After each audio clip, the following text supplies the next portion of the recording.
من أخبار معركة ضلوعية عاجل استشهاد القائد السيد زهير طالب الموسوي مع كوكبة أخرى في عمليات تحرير الضلوعية.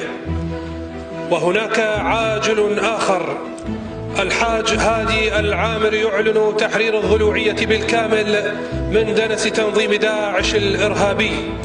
نعم، بفضل الدماء الطاهرة تحررت الأراضي وعادت الحياة.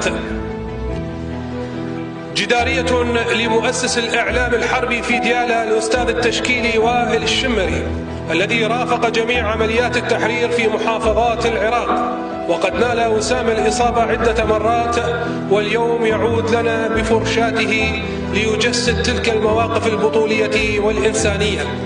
جدارية يجمع فيها أكثر من تقنية وأساسها الحرب على الخشب، ويجمع فيها القدم والحداثة. يتفضل الحاج هادي العامري مشكورا والسيد طالب الموسوي لافتتاح هذه الجدارية.